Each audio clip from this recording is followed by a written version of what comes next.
Eneo bunge la Kinango ni miongoni mwa maeneo bunge manne yanayopatikana ndani ya kaunti ya Kwale. Ni eneo bunge ambalo linatajika kuwa kubwa kuliko maeneo bunge mengine ndani ya kaunti hiyo, huku likikadiriwa kuwa na idadi ya watu zaidi ya 200,000 kulingana na sensa ya kitaifa ya mwaka 2021. Kwa sasa eneo bunge hilo linaongozwa na kigogo na profesa wa siasa ukanda wa Pwani, Mheshimiwa Gonzirai. Licha ya eneo bunge hilo kukumbwa na changamoto nyingi, lakini Mheshimiwa Gonzirai amejisatiti kulibadilisha kupitia miradi mbalimbali ya kimaendeleo.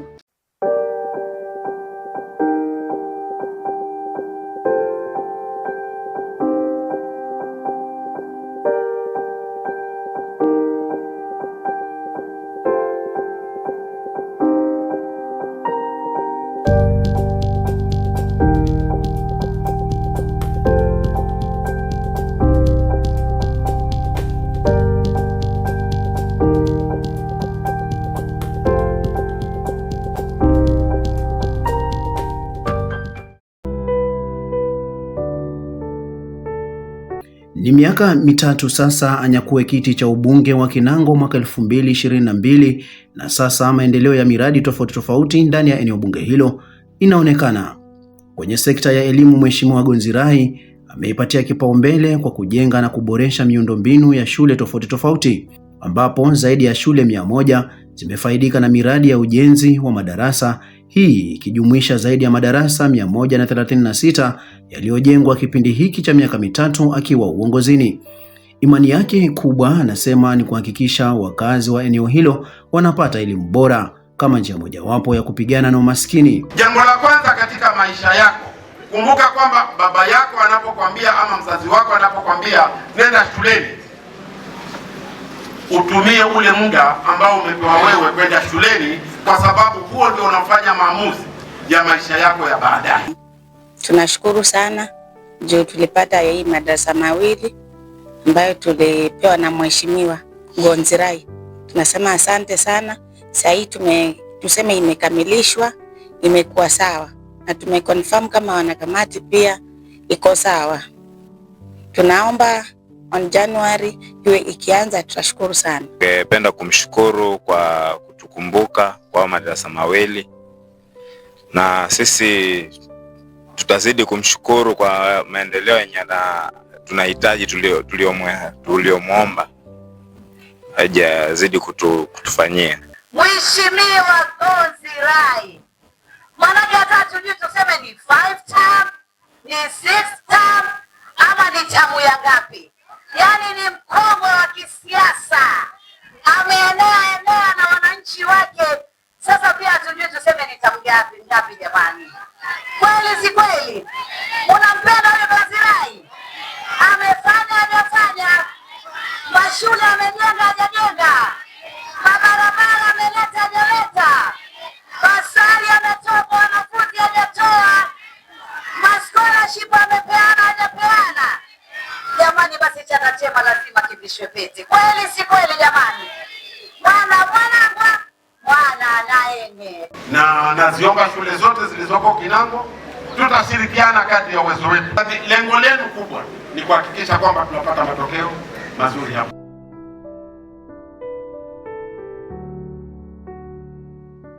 Katika kipindi hiki cha miaka mitatu akiwa uongozini, Mheshimiwa mbunge amejenga maabara na mabweni ya kisasa kwenye shule za sekondari, shule ya wasichana ya Moyeni, shule ya upili ya wasichana ya Taru, pamoja na ile ya wavulana ya Mazeras zikifaidika na mradi wa mabweni ya kisasa. Nazo shule za upili za Vigurungani, Banga na ile ya wasichana ya Mazeras Memorial zikifaidika na mradi wa maabara ya kisasa. Mradi huu umetusaidia sana. Tulikuwa tunafeli mtihani kwa sababu tulikuwa tukifika domo tuna banana, unapata wengine tupate usingizi, wengine tunalala chini ya mafloor, tunashikwa na homa. Lakini kwa mradi wetu tunashukuru, umetusaidia. Tunamshukuru sana Gonzirai kwa kutujengea domo, ameweza kutikia wito wetu. Tutamwombea Mungu sana azidi kwa na roho hiyo. Ningependa kushukuru mbunge wetu kwa kutusaidia na kuhenzi elimu. Sisi kama walimu tunakuombea Mungu. Kukupatia shukrani Mheshimiwa kwa yale mazuri umetuletea pale Mazeras. Nafikiri ile zuri latest ni ile dome umetuwekea pale. Hiyo ni shukrani sana kwetu kama Mazeras High School, na tuna matumaini bado mazuri yaja. Tutoa shukrani kidogo kwa mheshimiwa wetu. Tunakushukuru pale Salimvuya, maana ulitujengea madarasa 3. Kwa hivyo Mungu akubariki mheshimiwa, uendelee na moyo huo, maana bado tunakuhitaji tena sana. Lakini nataka niwatahadharishe kitu kimoja. Sifanyi hivi kwa sababu ya siasa. Lazima niwaambie, maana sisi tuna tabia kama Gonzi wa Jengo ambaye hataki kuondoka 2027. Ndio uwezo huo mimi wa kujiweka mpaka 2027. Si ni kazi ya Mungu? Sasa kwa wakati huu tushikaneni mikono ili tuhakikishe kwamba mnayapata yale maendeleo. Mwaka wa kifedha wa mwaka 2024 mwaka 2025, Mheshimiwa Gonzirai alizindua shule mpya za sekondari ikiwemo ile ya wasichana ya Slaloni, shule ya upili ya Gandini, shule ya upili ya Mlunguni, shule ya upili ya Chifyonzo, shule ya upili ya wasichana ya Gulanze na shule ya upili ya Mwangoni Mtawalia, huku ujenzi wa shule ya upili ya wasichana ya Gonzirai ukiendelea. Hii ikikamilisha idadi ya shule za upili 36 alizozianzisha kupitia juhudi zake.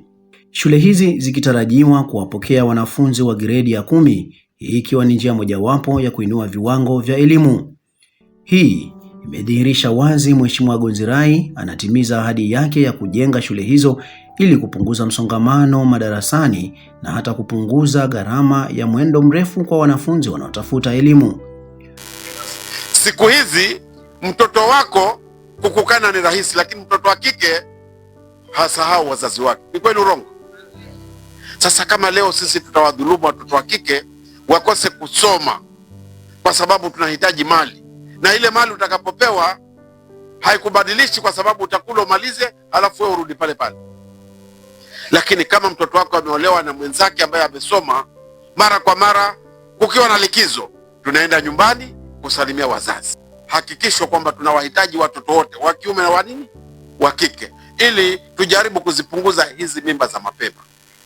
Mnatafuta nini kwa hawa watoto wadogo nyinyi? Na marika zetu wako hapa. Tunatafuta nini kwa hawa watoto wadogo na marika zetu wako hapa? Tunaomba hawa watoto waacheni kwanza, utafika wakati wao. Manake wale wengi ambao mmewatoa na mkawapeana kwa mabwana hivi sasa wanahangaika, hawajui wafanye nini. Mbunge anasema anatekeleza miradi hii sio kwa ajili ya kisiasa, bali kuimarisha viwango vya elimu ndani ya eneo bunge lake. Safari ya kuendeleza elimu mbele ndani ya eneo bunge hilo haikuanza leo wala jana kama asemavyo. Nikianza kazi hapa Kinango, hizi shule mojawapo kwa hii zilikuwa ni 58. Sasa tuko na shule 207. Nakalana uwezo wa kusifia pani ile pesa, lakini ni jamba ikalana henda gani onda kana msaidia ni mwanati. Secondary school zilikuwa ni 6, sasa tuko na shule 34 secondary school. Katika ugavi wa basari, mbunge huyo ameonekana kutoa ugavi huo bila ubaguzi kupitia mfuko wa hazina ya NGCDF Kinango. Mwaka wa kifedha wa mwaka 2022 mwaka 2023, zaidi ya shilingi milioni 3 zilitengwa kwenye ugavi wa basari, huku waliofaidika na mgao huo ni wanafunzi 450. Kwenye mwaka wa kifedha wa mwaka 2023 mwaka 2024, shilingi milioni 45 zilitengwa kwenye ugavi huo na waliofaidika na mgao ni wanafunzi 9956, huku mwaka 2024 mwaka 2025 shilingi milioni 55 ziliwekezwa kwenye mgao wa basari, huku wanafunzi 9855 wakifaidika. Wanasema elimu ni ufunguo wa maisha na imedhihirika wazi Mheshimiwa mbunge anatoa ufunguo huo kwa wananchi wake.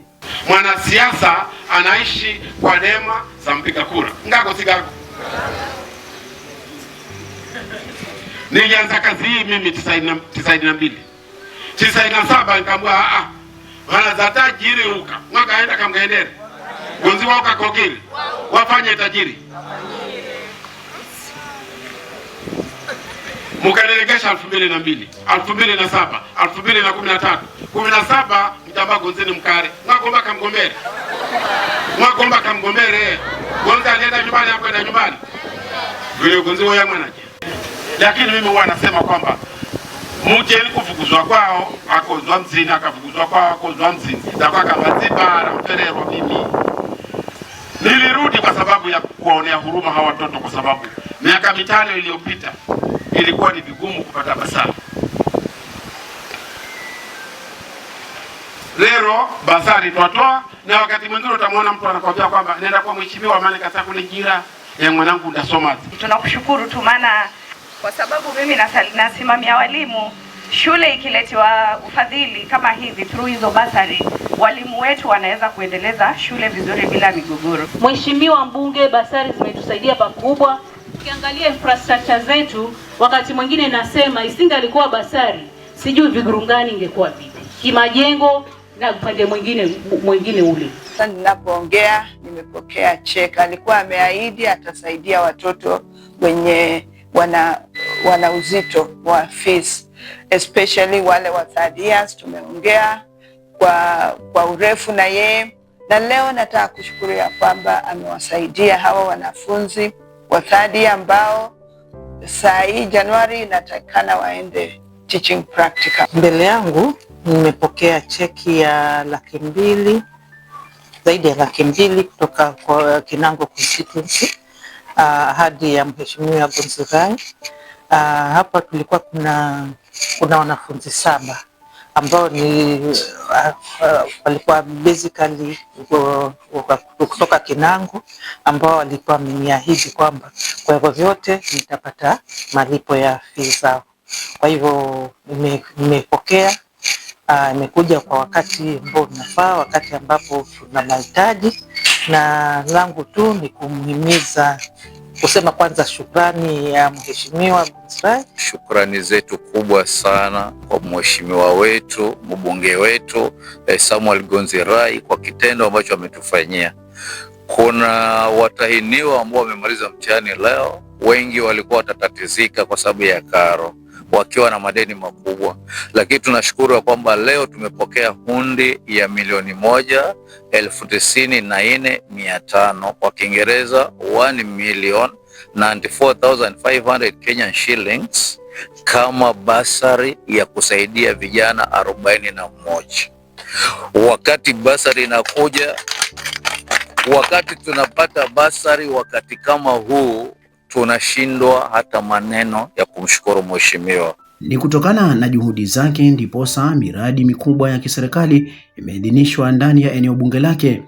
Hapa tunazungumzia kuhusu ujenzi wa kituo cha mafunzo ya kidijitali yani ICT Hub eneo la Samburu pamoja na afisi ya DCC.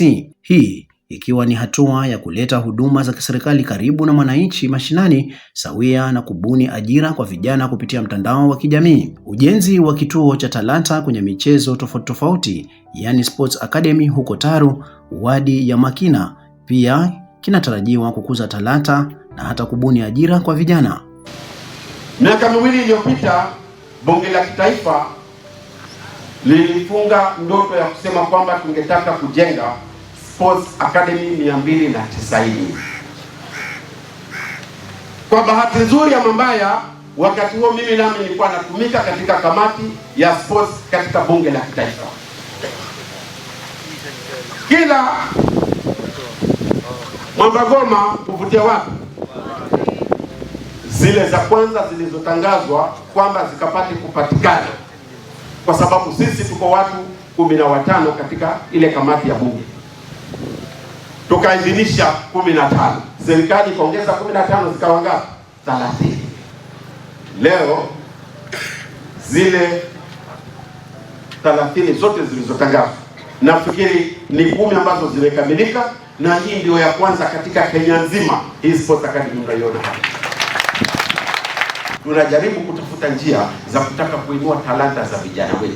Katika juhudi zake za kukuza talanta za vijana, mheshimiwa aliweza kuandaa ligi maalum ya kandanda ndani ya eneo bunge la Kinango, ambapo mshindi wa ligi hiyo alijinyakulia kitita cha shilingi 100,000 pamoja na zawadi zingine. Kwa hivyo kama mimi kijana mwenzenu niko katika kamati ya michezo. Sioni sababu kwa nini nyinyi mkimbie hii talanta ya mchezo, kwa sababu haizeshi. Watu wananiuliza mara kwa mara, hata kule bungeni, unatumia kitu gani ndio maana unaendelea kuwa kijana? Kazi ni hii, kazi ni hii. Nataka tucheze mpira na lengo, sawa sawa. Tucheze mpira na lengo, kwa sababu mara nyingi tunatumiwa vibaya, na ni sisi wa vijana ndio tunaweza tukatuliza hali ya usalama katika nchi hii. Kuchagua kufanya tournament hii wakati huu, na hasa wakati huu tukitamatisha hii wakati wa Pasaka, ni kutaka kuja pamoja ili kwanza tupate kujuana na tujue kwamba tunaweza kunawirisha sehemu yetu ya Kinango kwa njia gani. Hii ni chanzo, kwa sababu ni lengo la kukuza talanta. Kwenye sekta ya uchukuzi, Mheshimiwa mbunge pia amejisatiti kuhakikisha kila mwaka wa kiserikali wa kifedha barabara ambazo ziko chini ya serikali kuu zinafanyiwa ukarabati. Mbali na ukarabati wa barabara, Mheshimiwa alihakikisha barabara za miji zinawekwa kabros. Wajua mji kawaida unatakana uanze kukua, na kadri unavyokuwa ndio tunataraji tutafute njia ya kujua kwamba tunaweza kuanza kuweka kabro ili upate kuonekana kwamba mabadiliko yanaanza kuingia. Zoezi hili lilifanyika kule sehemu za Samburu, na nafikiri karibu hizi town zote, kwa sababu Vigurungani pia tumefanya, Kinango tumefanya, na karibu hii miji yote hapa karibu tunajaribu kuhakikisha kwamba yote tunaweka hizi kabro, kama kuweka ile tofauti ya kwamba huu mji sasa unaanza kupanuliwa na kuenuliwa. Kadri tunavyofanya planning, kwanza tunajaribu kuenua hadhi ya ule mji na kuhakikisha kwamba hata ardhi yake pia itapata kuenuka juu. Kama njia mojawapo ya kukabiliana na uhaba wa maji kwa kupitia ufadhili wa fedha za Equalization Fund, Mheshimiwa aliweza kusambaza bomba la maji kutoka eneo la Murungurunguni Bishop Kalu Mabamani, zoezi sawia na hilo likitekelezwa maeneo ya Mtaa na Miyani mtawalia. Hapa zaidi ya wakazi 2000 wakifaidika na mradi huo. Mbali na mradi wa maji, kupitia mfuko huo, ukarabati wa barabara uliweza kutekelezwa katika barabara ya Mwachanda Mbita, barabara ya Nyalani Zimanya, pamoja na barabara ya Chengoni Silaloni. Kwenye swala la ajira kwa vijana, Mheshimiwa mbunge aliweza kuanzisha programu maalum ya mafunzo ya udereva wa gari, ambapo vijana zaidi ya 158 walifaidika na mradi huo katika awamu ya kwanza na ya pili. Nashukuru kwa nafasi hii ambayo tumepata kama vijana, na kupitia hii nafasi naona nitakuwa njia mojawapo ya kupata kazi kama si vijana, kwa sababu tumeumia sana tukitafuta kazi lakini hatupati kwa sababu hatuna ujuzi. Lakini Mheshimiwa Gonzirayo tunakushukuru na Mungu akubariki. Mimi langu ni kutoa tu shukrani kwa ofisi ya Mheshimiwa mbunge wetu Mheshimiwa Gonzirayo kwa kupata fursa hii. Kwa kweli tunajivunia sasa hii sisi ni madereva, na niko na imani kubwa kwamba huko mbele kila mmoja akitoka hapa atapata gari. Boma ya watoto haikeshi. Sisi tuko na mtu mzima, tuko na Jibaba Mheshimiwa Gonzirayo. Hii ni long term. Sherehe ni watu na watu ni sisi. Shukrani zangu za dhati kwa Gonzirayo kwa yale yote aliyotufanyia. Si kazi rahisi, lakini tunashukuru Mungu. Mimi natoa shukrani zangu kwa Mheshimiwa Gonzirayo kwa hii umbali wenye ametufikisha sasa hivi. Tumesoma driving mpaka tumemaliza. Tunashukuru sana, kwa sababu usingekuwa yeye wengine tulikuwa tujiwezi kujinua kwenye tulikuwa tuwezi kujipeleka driving school, lakini ametulipia fees zote, tumemaliza shule. Tunamshukuru sana mheshimiwa. Mimi nataka nimshukuru tu Mheshimiwa Gonzirayo kwa kutupea hii nafasi kama vijana kujifunza gari. Najua wengi wetu tulikuwa tumemaliza shule, lakini wazazi wetu walikuwa wameshindwa kutupeleka labda hata driving, hata mechanics. Lakini sasa tumepata hii ya driving. Tukipata hii driving license, tusikae nyumbani, tujaribu kutoka kule nje tutafute kazi. Na natumai hii ni loti ya pili, si ndio? Natumai ataendelea hivyo. Hata sisi tukipita tuombee wenzetu pia naye mheshimiwa akuwe na ile hamu ya kupea wengine. Ukipata hivi vyeti, usikae kwa manyumba. Kuna kazi unaweza jitolea kwenda kwa makampuni, ukaenda kwa watu binafsi na wanatafuta drivers, lakini ukikaa kwa nyumba ile kitu haitakusaidia. Unaanza kwamba tu mheshimiwa nifundisha gari vinosipata kazi. Ni wewe mwenyewe utoke kwa nyumba ndio uende. Maana kuna utoro una chakula lakini uze nyumbani hakuna. Ni wewe mwenyewe utoke kwa nyumba ukatafute ndio utapata. Nasikia vijana. Kusema tu kongole kwa mheshimiwa kwa kazi anayoifanya. Hakika watu ni wengi wanataka hii kazi, wanataka hili zoezi, lakini ameona afanye juhudi zake zote, hakikishe vijana wanafanya nini? Wanakuwa mstari mbele katika ile hali ya kujiajiri wenyewe. Mheshimiwa akaja na wazo hili, kwa nini tusiwaite vijana na kuwapeleka kozi tofauti tofauti hizi ndogo ndogo, mojawapo ikiwa hii ya driving. Likawa ni wazo ambalo amelileta kwetu kama CDF committee, na sisi tukaliangalia tukaliona kwamba ni kweli lina maono mbele. Mheshimiwa hakuishia hapo tu, aliweza kuwasaidia vijana kwenye masuala na ubaharia kwa kuwafadhili vijana 60 kupata mafunzo ya taaluma hiyo. Asante kwa mheshimiwa, ni kiongozi ambaye anatujali na tunampenda sana. Na nafasi hii ni nafasi ambayo imekuja kwa vijana, na sisi kama vijana tunafurahia sana tunapopata opportunity kama hii, na tunazidi kumwambia Mungu, yeye ni kiongozi na zaidi ya yote yeye anatujali. Tunashukuru sana mheshimiwa kwa kutuchagua kwa miongoni mwa watasoma bandari. Si wote, wengi sana walikuwa wanahitaji nafasi, lakini kidogo wenye wamepata tunashukuru. Nimefurahi sana na nimeshukuru, na muombe Mungu tu azidi kutusomesha. Kwa sababu si mara ya kwanza pia. Hata high school ametulipia, unalipa school fees, unafika nyumbani, unapata pia kuna relief food. Sasa ni kiongozi bora, kiongozi ambaye ni baba na ana imani ya kusaidia watu. Kwa sababu asipotusomesha hatuwezi jiendeleza. Kwa hivyo vijana wenzangu, tuchague viongozi ambao wanatujali sisi. Naona wanatujali na kesho yetu. Siji tudanganywe siji na nani. Hapa tumesema ni long term. Kwa hiyo mzee, watu wanasema ni mzee, lakini wewe uzee wake ndio umetufanya mpaka sasa tuko hapa. Hili jopo la watoto 60 ambao wamekuja kujiunga na hii kazi ama mambo na bahari, ili wakapate kujifundisha kuweza kupata vyeti vya baharini. Nafikiri kila mtoto hapa tumemlipia zaidi ya karibu 31,000, na ndio maana nafikiri kati ya hii yote imekuja kama 1860 ndio tumeweza kuwalipia. Na tumefanya hivi kwa sababu tuliona kwamba si wote tutakokuwa tuwapeleka kwa driving school. Kuna wengine tuwatenge wakuje huku upande wa bahari, kwa sababu uchumi hivi sasa unabadilika kuingia baharini, ili huku nako pia tukapate kuwa na watu watakaopeleka vifaa kwenda Rwanda na Burundi kwa sababu ya barabara. Kuna wale ambao watakuwa wanafanya kazi ndani ya meli na baharini. Ndio maana tukaona kwamba tujaribu kuwatenga namna hii. Hii ni first phase tumeleta, na tuna imani kwamba hawa wakifanya vizuri wakitoka, kuna wenzao pia watafanya nini, wataingia. Lengo letu pia tunataka tuhakikishe kwamba tumepata coxswain wa kutosha kutoka Kinango ambao pia watakuwa wakijaribu kusaidia hizi boti za baharia za samaki na kadhalika, ili tukapate kuwa na watu ambao tunawategemea. Katika swala la usambazaji umeme mashinani, mheshimiwa amehakikisha wakazi wake wanasambaziwa umeme, zoezi hili likifanyika kila wadi.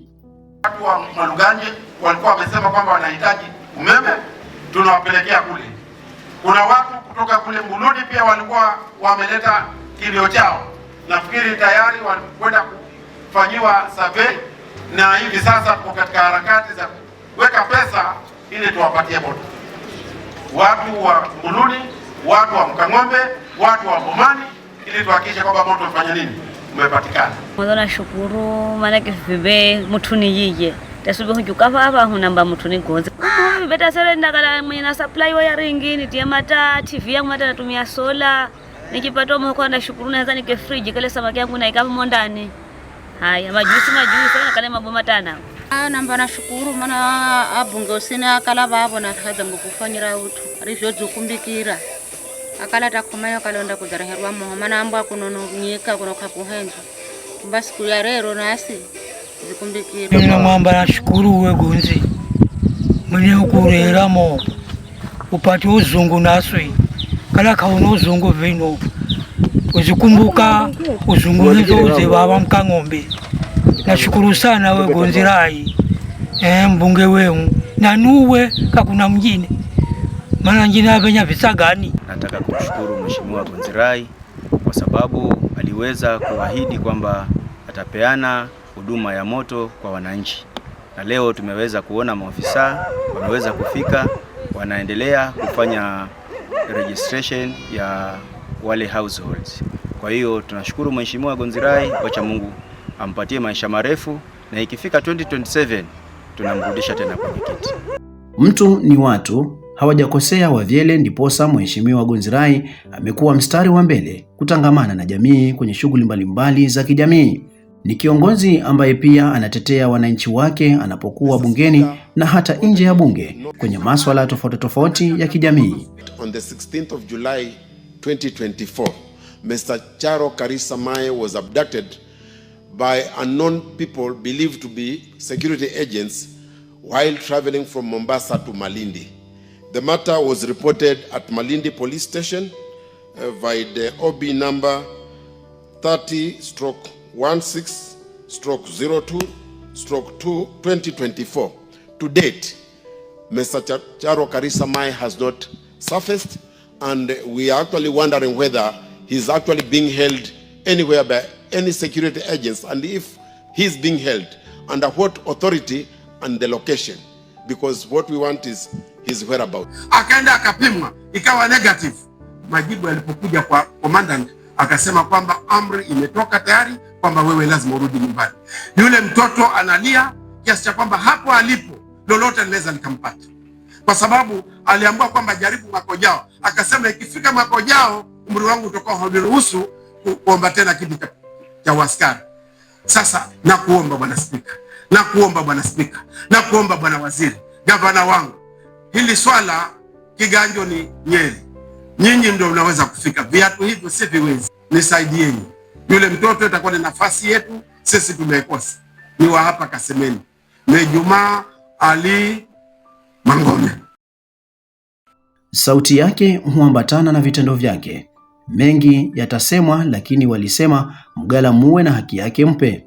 Mengi ametenda na ataendelea kuyatenda. Katika kule kufanya utafiti wangu kwamba siasa imekuwa kama chakula chetu, naomba tu nipe nafasi hii miaka mitano mliosema Bahagonzi, nijaribu kadri ya uwezo wangu nifanye yale ambayo Mungu amenitunuku kuyafanya, ili niyafanye, ili siku mkisema Gonzi nenda kapumzike, nijue nimewafanyia nini watu wa Kinango. Msikose kula ama mkakose kulala nyumbani kwa sababu ya Gonzi kwa mamlakani. Itakuwa ni kitu ambacho kinanihuzunisha sana.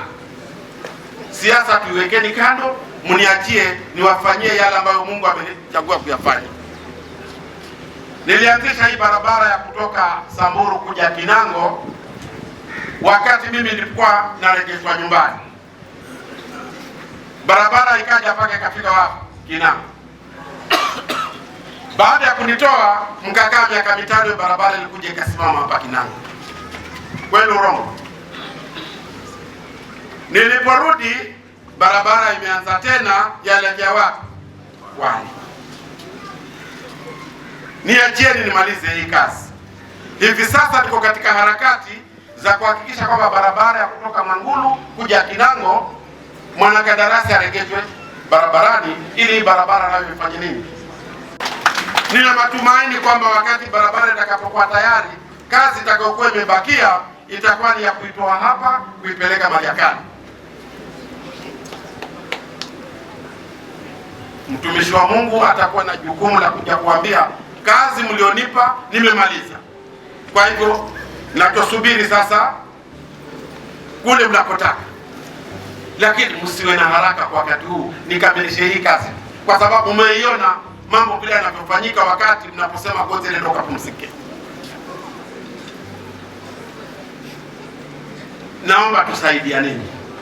Na ndio maana kufikia sasa wakazi wa Kinango wanasema ni #long term.